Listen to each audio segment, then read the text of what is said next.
சண்டையில காலாண்டு விடுமுறை விட்டுருந்தாங்க. அதனால நண்பர்கள் 3 பேரும் அந்த காட்டுல இருக்கிற நதியோரத்துல ஒரு நாள் ஒன்னா சந்திச்சுக்கிட்டாங்க. குக்கு, இங்கேயே விளையாண்டு விளையாண்டு போர் அடிக்குது. வாங்க நாம கொஞ்ச நேரம் இந்த காட்டை சுத்தி பார்த்துட்டு வருவோம்.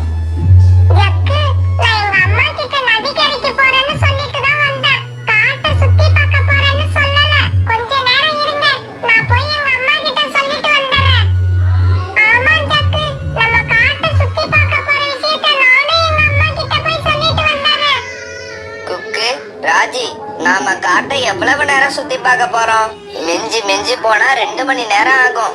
இத போய் எதுக்காக நீங்க உங்க அம்மா கிட்ட சொல்லணும்னு ஆசைப்படுறீங்க? நீங்க வீட்டுக்கு போய் சொல்லிட்டு வர நேரத்துக்குள்ள நாம இந்த காட்டை சுத்தி பார்த்துட்டு வீட்டுக்கு திரும்பி வந்துடலாம். ஜக்கு இப்படி சொன்ன உடனே பிறகு குக்குவும் ராஜியும் காட்டை சுத்தி பார்க்க ஜக்கு கூட பறந்து போனாங்க. இப்படி பறந்து போன இவங்க அந்த காட்டோட கடைசி பகுதியில இருக்கிற மலைப்பகுதிக்கு போய் சேர்ந்துட்டாங்க. பிறகு அங்க உள்ள ஒரு உயரமான மரத்து மேல உட்காந்து அந்த காட்டோட அழகை ரசிச்சு பார்த்தாங்க.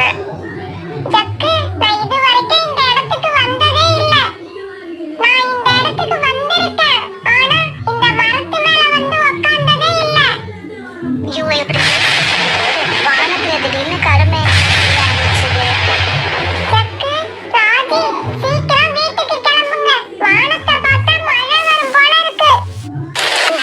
சொல்லிட்டு இருக்கும் போது மழை பெய்ய ஆரம்பிச்சிருச்சு.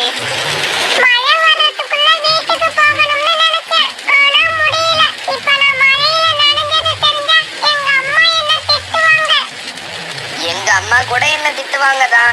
இருந்தாலும் மழையில நினைறது எனக்கு ரொம்ப பிடிக்கும்.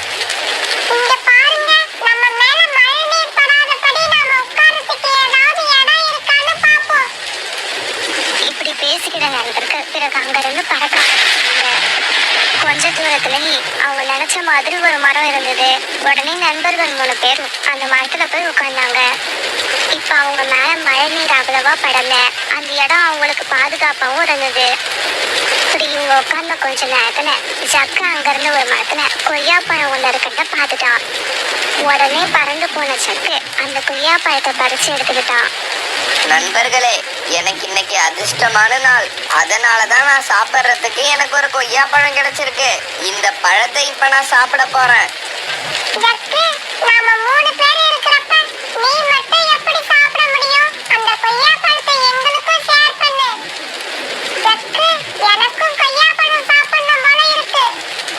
இங்க பாருங்க, இந்த பழத்தை நான் தான் பார்த்தேன், நான் தான் பறிச்சேன். அதனால இந்த பழத்துல உங்களுக்கு பங்கு தரணும்னு எனக்கு அவசியம் இல்ல. ஜக்கு இப்படி சொன்ன உடனே குக்குவுக்கு கோபம் வந்துருச்சு.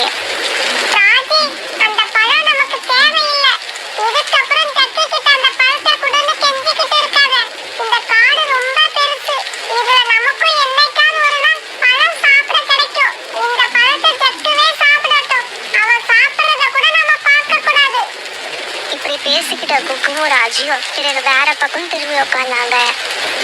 இப்படி உட்கார்ந்த உடனே குக்கு அங்க ஒரு மரத்துல இருந்த மாம்பழத்தை பார்த்துட்டான். நமக்கு மாம்பழம் கிடைச்சிருச்சு. இப்படி சொன்ன குக்கு பிறகு தாவி போய் அந்த மாம்பழத்தை பறிச்சு எடுத்துக்கிட்டான். ராஜி, நமக்கு ஒரு நாள் சாப்பிட ஏதாவது ஒரு நல்ல பழம் கிடைக்கும்னு நான் சொன்னனா இல்லையா? ஆனா இன்னைக்கே இப்பவே கிடைக்கும்னு நான் நினைக்கவே இல்லை. குக்கு, நான் மாம்பழம் சாப்பிட்டு ரொம்ப நாள் ஆகுது. வா, நம்ம 2 பேரும் இந்த மாம்பழத்தை ஆளுக்கு பாதியா எடுத்துப்போம். இவங்களுக்கு இப்படி மாம்பழம் கிடைச்சத பார்த்த ஜக்குவுக்கு இப்ப மாம்பழம் சாப்பிடணும் போல ஆசை வந்துருச்சு. குக்கு, என்கிட்ட இருக்கிற கொய்யா பழத்தை நான் உங்ககிட்ட கொடுத்துட்றேன். எனக்கு நீங்க வச்சிருக்க மாம்பழத்தை கொடுங்க. ஜக்கு, ஏற்கனவே உனக்கு கிடைச்ச கொய்யா பழத்தை எங்க கூட ஷேர் பண்ணிக்க மாட்டேன்னு சொன்னல. அப்புறம் எப்படி நாங்க எங்களுக்கு கிடைச்ச மாம்பழத்தை உனக்கு கொடுப்போம்? நாங்க கொடுக்கவே மாட்டோம். குக்கு, மாம்பழத்தை நீ ஜக்குவுக்கு கொடுக்கவே கூடாது. இங்க பாருங்க, இப்ப மட்டும் நீங்க எனக்கு அந்த மாம்பழத்தை கொடுக்கலன்னா இதுக்கப்புறம் நான் உங்க கூட பேசவும் மாட்டேன், பழகவும் மாட்டேன். நான் உங்களை எங்க பார்த்தாலும் எதிரிய பாக்குற மாதிரி தான் பார்ப்பேன். ஜக்கு, என்ன இது இப்படி பேசுற? சாதாரண ஒரு சின்ன பழத்துக்காக எங்களோட ஃப்ரெண்ட்ஷிப்பே வேணாம்னு சொல்ற. இப்படி எல்லாம் பேசுறது ரொம்ப தப்பு. மாம்பழத்தை நான் உனக்கே கொடுக்கறேன். உன்கிட்ட இருக்கிற கொய்யா பழத்தை எங்களுக்கு கொடு. இப்படி சொன்ன குக்கு பிறகு மாம்பழத்தை ஜக்கு கிட்ட கொடுத்துட்டு அவன் வச்சிருந்த கொய்யாப்பழத்தை வாங்கிக்கிட்டான். பிறகு அந்த கொய்யாப்பழத்தை குக்கும் ராஜியும் ஆளுக்கு பாதியா பிரிச்சு எடுத்துக்கிட்டு சாப்பிட ஆரம்பிச்சாங்க. ஆனா ஜக்கு அவன்கிட்ட இந்த மாம்பழத்தை சாப்பிடாம சும்மாவே உட்காந்துருந்தான். ஜக்கு, நீ ஏன் சாப்பிடாம உட்கார்ந்திருக்க? சாப்பிடு. இல்ல இல்ல, நீங்க முதல்ல சாப்பிடுங்க, நான் அப்புறமா சாப்பிட்றேன். ஜக்கு கிட்ட எப்பவுமே ஒரு கெட்ட பழக்கம் இருந்தது. தான் கிட்ட இருக்கிற சாப்பிட்ற பொருளை எல்லாரும் சாப்பிட்றப்ப சாப்பிட மாட்டான். எல்லாரும் சாப்பிட்டு முடிச்சதுக்கு அப்புறம் மற்றவங்க கிட்ட அதை காட்டி காட்டி சாப்பிட்றதுல அவனுக்கு ஒரு தனி சந்தோஷம். இப்பவும் அதே மாதிரி சாப்பிடலான்னு தான் ஜக்கு பொறுமையா உட்காந்துருந்தான். இப்ப குக்கும் ராஜியும் அவங்க கிட்ட இருந்த கொய்யாப்பழத்தை சாப்பிட்டு முடிச்சாங்க. இவங்க அப்படி சாப்பிட்டு முடிச்சதுக்கு அப்புறம் ஜக்கு அவன்கிட்ட அந்த மாம்பழத்தை சாப்பிட ஆரம்பிச்சான். அந்த மாம்பழத்தை தன்னோட அழகால ரெண்டா நறுக்குன ஜக்கு அதிர்ச்சி ஆயிட்டான். ஏன்னா அந்த மாம்பழத்துல புழு நிறைய இருந்தது. ஐயையோ, என்ன இது? இந்த மாம்பழத்துல நிறைய புழு இருக்கு, இதை என்னால சாப்பிட முடியாது. இத பார்த்த குக்கும் ராஜியும் சிரிக்க ஆரம்பிச்சாங்க. குக்கு, நீங்க 2 பேரும் தான் இந்த கெட்டு போன மாம்பழத்தை என்கிட்ட கொடுத்து என்னை ஏமாத்திட்டீங்க. நீங்க என்னை ஏமாத்தினது மட்டும் இல்லாம என்னை பார்த்து சிரிக்கிறீங்களா? ஜக்கு, தயவு செய்து அப்படி சொல்லாத. நீயா இஷ்டப்பட்டு தான் எங்க கிட்ட இருந்து மாம்பழத்தை வாங்கின. ஆமா ஜக்கு, ராஜி சொல்றது உண்மைதான். நீ சின்ன சின்ன விஷயத்துக்கெல்லாம் ரொம்பவும் கோவப்படுற. இது ரொம்ப தப்பு. நான் பேசுறது தப்பு இல்ல, நீங்க என்னை ஏமாத்தினது தான் தப்பு. இதுக்கப்புறம் நான் உங்ககிட்ட பேசவே மாட்டேன், உங்க கூட சேரவும் மாட்டேன். இப்படி சொன்ன ஜக்கு உடனே அங்க இருந்து பறந்து போயிட்டான். குக்கு, நம்ம ஜக்கு கூட வந்திருக்கவே கூடாது. இவன் எப்பவுமே இப்படிதான். மழை பெய்ய ஆரம்பிச்சு இவ்வளவு நேரம் ஆகுது, இன்னும் இந்த குக்கு வீட்டுக்கு வரல. சோனா குருவி இப்படி யோசிச்சுக்கிட்டு இருக்கும்போது வாசற்கரையான கதை சத்தம் கேட்டுச்சு. சோனா குருவி கதவை திறந்துக்கிட்டு வெளியே போனப்ப அவங்க கோரிக்காவை நின்றுகிட்டு இருந்தது. சோனா, ஜக்கு இந்த பக்கம் வந்தானா? ரொம்ப நேரமா அவன் வீட்டு பக்கமே வரல. கோரி அக்கா, கவலைப்படாதீங்க. குக்கும் வீட்டு விட்டு போய் ரொம்ப நேரம் ஆகுது, இன்னும் திரும்பி வரல. அநேகமா 2 பேரும் ஒன்னாதான் போயிருப்பாங்கன்னு நினைக்கிறேன். நீங்க வீட்டுக்குள்ள வந்து உட்காருங்க, அவங்க 2 பேரும் எப்பதான் வருவாங்கன்னு பாப்போம். பிறகு சோனா குருவி கோரிக்காவத்தை போட்டுக்கிட்டு தன்னோட வீட்டுக்குள்ள போச்சு. தன்னோட நண்பர்கள்கிட்ட கோச்சிட்டு வந்த ஜக்கு ஒரு மரக்கிடையில உட்கார்ந்துருந்தான். அவனுக்கு அப்ப ரொம்ப பசியா இருந்தது. அந்த சமயத்துல புதர் செடியில இருந்த ஒரு சிகப்பு நிற பழங்களை ஜக்கு பார்த்துட்டான். ஆனா அந்த புதர் செடியில நிறைய முட்கள் இருந்தது. அதை கவனிக்காத ஜக்கு அவசர அவசரமா அந்த புதர் செடிக்குள்ள போய் உட்காந்துட்டான். ஜக்கு இப்படி உட்கார்ந்த உடனே அந்த முட்கள் எல்லாம் ஜக்குவை குத்த ஆரம்பிச்சது. ஜக்கு வெளியில வர எவ்வளோ முயற்சி பண்ணலாம், ஆனா அவனால முடியல. ஜக்குவுக்கு இப்ப பயம் வந்துருச்சு. உடனே அவன் இப்படி கத்த ஆரம்பிச்சான். காப்பாத்துங்க, என்ன காப்பாத்துங்க, யாராவது இந்த புதர் செடியில இருந்து என்ன வெளியில எடுங்க. குக்கு, ராஜி, நீங்க 2 பேரும் எங்க இருக்கீங்க? ராஜி, ஜக்குவோட குரல் கேக்குற மாதிரி இருக்கு. அவன் ஏதோ ஆபத்துல இருக்கான்னு நினைக்கிறேன். சத்தம் இந்த பக்கத்துல இருந்து தான் வருது. வா, நாம அங்க போய் பாப்போம். இப்படி பேசிக்கிட்ட குக்கும் ராஜியும் பிறகு குரல் வந்த திசையை நோக்கி பறந்து போனாங்க. குக்கு, அங்க பாரு, ஜக்கு அந்த புதர் செடிக்குள்ள மாட்டிக்கிட்டு இருக்கான். பிறகு அந்த இடத்துக்கு போன குக்கும் ராஜியும் ஜக்குவும் அந்த புதர் செடியில இருந்து வெளியே எடுத்தாங்க.